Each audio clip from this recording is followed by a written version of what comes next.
तो आज मैं इस वीडियो में बात करने वाला हूं AIMIM पार्टी महाराष्ट्र को लेकर के, क्योंकि महाराष्ट्र में अभी विधानसभा का चुनाव है और इस बीच जो अलग अलग विधानसभा के भीतर अलग अलग पार्टी की तरफ से चुनाव प्रचार जोर शोर पर किया जा रहा है। और इस बीच AIMIM पार्टी को लेकर के ये खबर निकल कर आ रही है भिवंडी वेस्ट विधानसभा के भीतर से, जो कि भिवंडी वेस्ट से AIMIM पार्टी ने अपना उम्मीदवार बनाया है वारिस पठान को।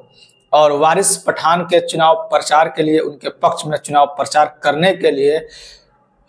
तेलंगाना से चल करके, हैदराबाद से चल करके अकबरुद्दीन ओवैसी साहब एक लंबे अरसे के बाद वो पहुंचे चुके हैं, जो कि आप यहाँ पर तस्वीरों में देख सकते हैं कि किस तरीके से हजारों की संख्या में लोग इनको सुनने के लिए यहाँ पर पहुंचे। और जो कि तेलंगाना से चलकर अकबरुद्दीन ओवैसी जो की एंट्री हुई है महाराष्ट्र के भीतर, आपने देखा होगा अलग अलग वीडियो के माध्यम से या अलग अलग यूट्यूब चैनलों पर या न्यूज चैनलों पर के किस तरीके से कभी वो औरंगाबाद, कभी कुर्ला जाते हैं, कभी वो वर्सोवा जाते हैं, तो अलग अलग विधानसभा के भीतर अपने उम्मीदवार के लिए वो वोट मांगते हुए नजर आते रहते हैं। तो ये कल यानी कि 9 नवंबर 2024 का जो जलसा रखा गया था, प्रोग्राम रखा गया था, वो भिवंडी वेस्ट, जहां से उम्मीदवार है वारिस पठान साहब। वारिस पठान साहब पूर्व विधायक भी है, पार्टी से वो विधायक बन चुके हैं, लेकिन वो भाई खला से चुनाव लड़ते आ रहे थे। 14 में वो विधायक बने भाई खाला से और 19 में दोबारा उन्होंने अपना किस्मत आजमाया, लेकिन वो वहां से हार गए। इस बार जो भाई खाला की सीट है वो भी MIM पार्टी के खाते में है। MIM पार्टी ने भी वहां से अपना उम्मीदवार दिया है, लेकिन उम्मीदवार वहां से बदल दिया गया। फैयाज अहमद खान साहब को वहां से पार्टी ने अपना उम्मीदवार बनाया है और वारिस पठान साहब को वो शिफ्ट कर दिया गया है भिवंडी।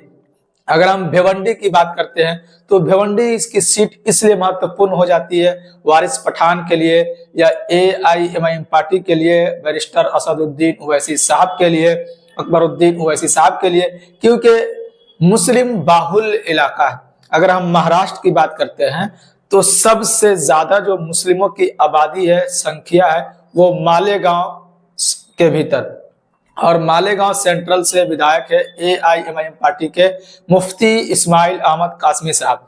और 2019 में वो चुनकर आए थे। लेकिन उसके बाद अगर हम बात करते हैं तो दूसरे नंबर पर महाराष्ट्र में अगर कोई विधानसभा की सीट है, कोई जगह है, तो वो भिवंडी है, जहां पर मुस्लिमों की संख्या सबसे अधिक है। लेकिन मुस्लिमों की संख्या सबसे अधिक होने का कोई फायदा नहीं, मुस्लिमों की अपनी आबादी यहां पर है, लेकिन विधायक चुनकर कौन जा रहा है, तो भारतीय जनता पार्टी से विधायक चुनकर किस पार्टी से जा रही है, भाजपा से। लेकिन आबादी है मुसलमानों की सबसे ज्यादा, ना कांग्रेस से यहाँ विधायक चुनकर गए, ना समाजवादी पार्टी से यहाँ विधायक चुनकर गए, ना NCP शरद पवार की पार्टी से चुनकर गए, ना AIMIM पार्टी से MIM चुनकर विधायक चुनकर गए 2019 के भीतर, ना 2014 के भीतर। तो इसी को इस वीडियो के माध्यम से हम समझने की कोशिश करेंगे कि ऐसी क्या वजह है कि मुस्लिम बाहुल इलाका होने के बावजूद भी यहाँ से मुस्लिम अपने प्रत्याशी को जीत दिला नहीं पाते हैं। तो वारिस पठान साहब को इस बार मौका दिया गया भिवंडी से, क्योंकि एक बड़े नेता के तौर पर उनको देखा जाता है, उनकी छवि जो है अच्छे खासे वक्ता के तौर पर लोग उनको देखते हैं, बोलने के लिए जाने जाते हैं, पेशे से एडवोकेट है। तो इसलिए पार्टी ने भिवंडी से इनको अपना किस्मत आजमाने का मौका दिया है और पार्टी ने इनके साथ जितने भी मतलब बड़े बड़े नेता वो धीरे धीरे करके इनके पक्ष में चुनाव प्रचार के लिए इनके विधानसभा के भीतर, इनके कंस्टिट्यूएंसी के भीतर आते हुए नजर आ रहे हैं। अकबरुद्दीन ओवैसी साहब भी पहुंच चुके हैं वारिस पठान साहब के चुनाव प्रचार के लिए। तो जैसे कि मैंने कहा कि बहुत सारी ऐसी समस्या है भिवंडी के भीतर, हॉस्पिटल की समस्या है, बड़े लेवल पर कोई हॉस्पिटल नहीं है। सबसे पहली बात तो आपको पता है कि जहां मुस्लिम आबादी अधिक होती है वहां पर ना सड़क की सुविधा अच्छी होती है, ना हॉस्पिटल की सुविधा अच्छी होती है, ना स्कूलों की सुविधा अच्छी होती है। यहाँ पर खेल मैदान की जो अच्छे सुविधा होनी चाहिए बच्चों को खेलने कूदने के लिए, ग्राउंड की जो सुविधा वो भी अच्छी नहीं है। अगर मुंबई की बात करते हैं तो अलग अलग जगह पर बहुत अच्छी सुविधा है। लेकिन यहाँ पर अगर हम बात करते हैं 2019 की, 2019 में बीजेपी के कैंडिडेट यहाँ से जीतकर विधानसभा के भीतर पहुंचे, लगभग 42% वो वोट लेकर आए और 2 मुस्लिम उम्मीदवार जो है वो अपने में टक्कर करके वो हार गए, सीट को गंवा दिया इन्होंने। एक तो कांग्रेस की तरफ से जो लगभग 20% उन्होंने वोट पाया, और एक जो निर्दलीय इंडिपेंडेंट उन्होंने खड़ा हुआ था, ये भी मुस्लिम प्रत्याशी थे, ये भी जो 31% के करीब, 31.5% के करीब ये वोट पाया। तो अगर 30 और 20 ये मिला दे तो 50% तो वोट यही हो जाता है। अगर ये गठबंधन में चुनाव लड़े होते तो 2019 में भी विधायक जो है कोई ना कोई मुस्लिम यहाँ से चुन कर जाता और अपने भीतर से कोई ना कोई विधायक चुन कर जाता, चाहे वो कांग्रेस से हो वो भी मुस्लिम प्रत्याशी थे, चाहे वो इंडिपेंडेंट हो वो भी मुस्लिम प्रत्याशी थे। लेकिन यहाँ से जीत कौन गया? भारतीय जनता पार्टी। उनको मौका दिखता है कि यहाँ से 2 प्रत्याशी लड़ेंगे तो हम कम मार्जिन पर भी यहाँ से जीत हासिल कर सकते हैं, और होता भी यही है। तो 2019 में यहाँ से बीजेपी जीती, 2014 में यहाँ से बीजेपी जीती, 2009 में यहाँ से समाजवादी पार्टी जीती। तो ऐसा क्या हुआ कि समाजवादी पार्टी जो है वो 2014 में जीत नहीं पाई, 2019 में जीत नहीं पाई, 2009 में जीती। लेकिन इस बार सबको मौका मिला है कि एकजुट होकर के, अकबरुद्दीन ओवैसी साहब का जलसा हुआ, यहाँ पर वारिस पठान साहब ने भी बोलने का काम किया कि अभी मौका है, जिस तरीके से हमारे दीन मजहब शरीयत को लेकर के देश में माहौल बनाया जा रहा है, खासतौर से भिवंडी के भीतर किस तरीके से हम मतलब यहाँ के जो लोकल निवासी है उनको परेशान किया जाता है, किसी चीज की सहूलत यहाँ पर नहीं दी जाती है भारतीय जनता पार्टी के विधायक के द्वारा।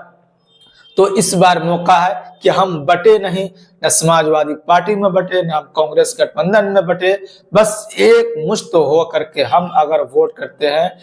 बैरिस्टर असदुद्दीन ओवैसी साहब के हाथों को मजबूत करते हैं, वारिस पठान साहब को हाथों को मजबूत करते हैं, तो फिर हम जो है एक अच्छे उम्मीदवार को विधानसभा के भीतर पहुंचाने में सफल हो जाएंगे। अगर हम आंकड़े की बात करते हैं तो बहुत सारी ऐसी आंकड़े निकल कर आती है, जैसे कि 2019 में हमने कहा कि समाजवादी पार्टी के जो विधायक रहे वो लगभग 30,000 के आसपास वोट लेकर भी जीत गए थे, और 2014 में जो बीजेपी के जो एमएलए रहे वो 42,000 के वोट के करीब लाकर वोट जीत गए। 2019 में भी ये 58,000 60,000 के करीब ये वोट लेकर आए और ये जीत हासिल कर लिया। तो कहीं ना कहीं मुस्लिम बाहुल्य जो इलाका है वहां पर अगर कोई और या भाजपा खासतौर से अगर जीत रही है तो कहीं ना कहीं जो कमी है वो अपने अंदर कमी है और इसको निकालने की जरूरत है। क्यों? इसलिए कि यहाँ पर वोटों का साफ साफ बंटवारा दिखता हुआ नजर आ रहा है कि एक ही समुदाय से 2 कैंडिडेट यहाँ पर, या वो इंडिपेंडेंट के तरीके से हो या किसी और पार्टी के तरीके से हो, तो वो लड़ते हुए नजर आते हैं और इस तरीके से वोटों का बंटवारा भी हो जाता है। तो ये फायदा जो है भारतीय जनता पार्टी को साफ साफ यहाँ से नजर आती रहती है और इनको फायदा यहाँ पर हो जाता है। इसी सब को देखते हुए, इन सब को ध्यान में रखते हुए इस बार किस तरीके से लोगों को अपनी मजबूती दिखाना है विधानसभा के भीतर, ताकि वारिस पठान जो है वो अपनी मजबूती के साथ उनके हाथ को लोग मजबूत कर सके और विधानसभा महाराष्ट्र के भीतर वो भेज सके। जिस तरीके से बेबाक होकर वारिस पठान साहब आवाज उठाते हुए नजर आते हैं टीवी चैनलों पर, आप उनको देखते होंगे किस तरीके से जब कोई भी विवाद होता है, चाहे वो महाराष्ट्र को लेकर के हो, चाहे वो मुस्लिम समाज को लेकर के हो या हमारे दीन मजहब को लेकर के हो, तो वो किस तरीके से अपना पक्ष को रखते हुए एआईएमआईएम पार्टी के प्रवक्ता की हैसियत से वो टीवी चैनलों पर नजर आते रहते हैं।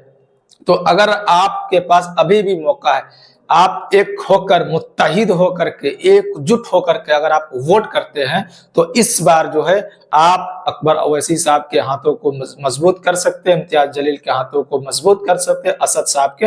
हाथों को भी मजबूत कर सकते हैं। और इस बार जिस तरीके से जिस मजबूती के साथ एआईएमआईएम पार्टी चुनाव लड़ रही है, भले ही 16 सीट पर इन्होंने अपना प्रत्याशी अपना उम्मीदवार देने का काम किया, लेकिन वो 16 सीट बहुत ही मायने रख रही है। क्यों? क्योंकि एक एक सीट जो इस बार है वो बहुत मायने रखने वाली है और बहुत ही इंपॉर्टेंट ये सीट हो जाएगी तब जब 5-10 सीट एमआईएम पार्टी के खाते में आ जाती है। इसलिए लोगों से अपील करने के लिए लगभग 10 वर्षों के बाद अकबरुद्दीन ओवैसी साहब का यहाँ पर जलसा हुआ। उनको देखने के लिए, सुनने के लिए हजारों की संख्या में लोग यहाँ पर पहुंचे। जैसे कि आप तस्वीरों में देख सकते हैं कि किस तरीके से हजारों की संख्या में अकबर ओवैसी साहब का जहां भी जलसा होता है महाराष्ट्र के अलग अलग विधानसभा के भीतर लोग इनको देखने के लिए, सुनने के लिए, क्योंकि बहुत सारे ऐसे लोग जो 10 वर्षों से इनको देखा नहीं, सुना नहीं है, वो इनको देखने के लिए, सुनने के लिए इनके जलसा के भीतर पहुंच रहे हैं। और एआईएमआईएम पार्टी जो वादा करती है, चाहे वो किसी भी विधानसभा के भीतर, वो उनको पूरा करने में जरूर लग जाती है। जैसे कि आप सुने होंगे कि किस तरीके से हैदराबाद के भीतर एआईएमआईएम पार्टी काम करती हुई नजर आती है, हॉस्पिटल के मामले में, स्कूल्स के मामले में। तो ये सब जो है वो काम करते हैं और उसी तर्ज पर ये काम करना चाहते हैं अलग अलग जगह पर, चाहे वो महाराष्ट्र हो, चाहे उत्तर प्रदेश हो, चाहे वो बिहार हो। जहां भी पार्टी पहुंच रही है, पार्टी पहुंचती है, वहां पर इनका यही फोकस होता है कि हम जहां पर भी जाए काम के बदौलत लोगों का दिल जीतने का काम करें। तो ये भिवंडी के भीतर जो भी आंकड़ा था कि किस तरीके से वोटों का बंटवारा दर साल होता हुआ नजर आ रहा है 2019 में, 2014 में, 2009 में, और किस तरीके से किसी और लोग इनका फायदा उठा रहे हैं, उनको फायदा मिल रहा है। तो इस बार लोगों को सोचने और समझने की जरूरत है कि किस तरीके से हम किसी और दल के बीच में ना बटे, एक हो करके जो हमारे लिए हमेशा सड़कों पर नजर आते हैं, जिस तरीके से इम्तियाज जलील साहब, वारिस पठान साहब, सैयद मोइन साहब, औरंगाबाद से लेकर मुंबई तक उन्होंने अपना एक रैली निकालने का काम किया शांतिपूर्वक तरीके से, और कितना इनका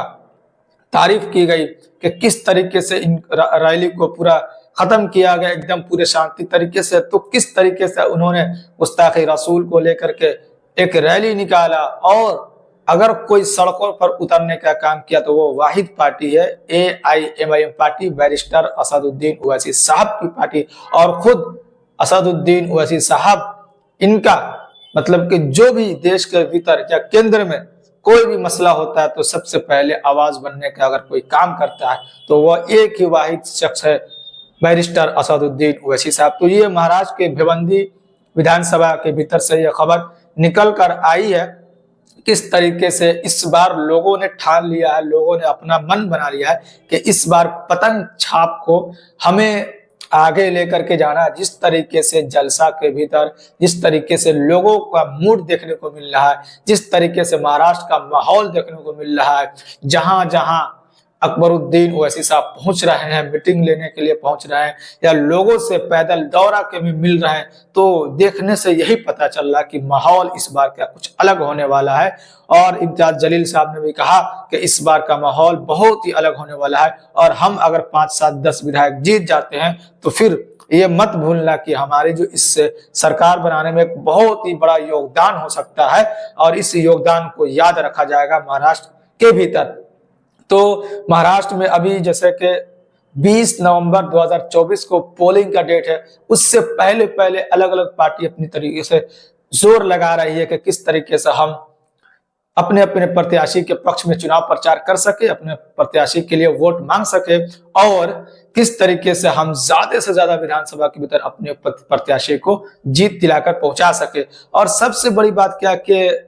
जो मुस्लिम बाहुल्य इलाका, वहां से किस तरीके से भारतीय जनता पार्टी जीत हासिल कर लेती है, सबसे बड़ा सवाल ये खड़ा होता है। और ये सवाल खड़ा इसलिए होता है क्योंकि हम लोग बटे होते हैं, यानी मुस्लिम समाज के लोग बट जाते हैं, एक तो इंडिपेंडेंट के चक्कर में या फिर वो इंडिया अलायंस के चक्कर में, फिर इनका फायदा जो होता है वो कम वोट लेकर भी आकर के वो विधायक बन जाते हैं, और अलग अलग जो बढ़ जाते हैं, कम इनका जो शेयरिंग हो जाता है वोट परसेंटेज, जिसकी वजह से इनको हार का सामना करना पड़ सकता है। तो इस बार लोगों ने ठान लिया है, मन बना लिया है कि हमें एकजुट होकर के भिवंडी वेस्ट से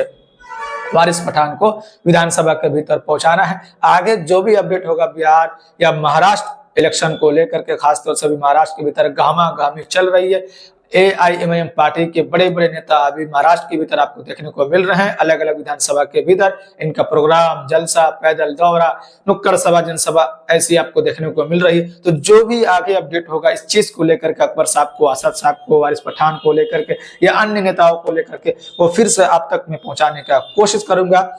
फिर आपसे मिलते हैं किसी और वीडियो के साथ।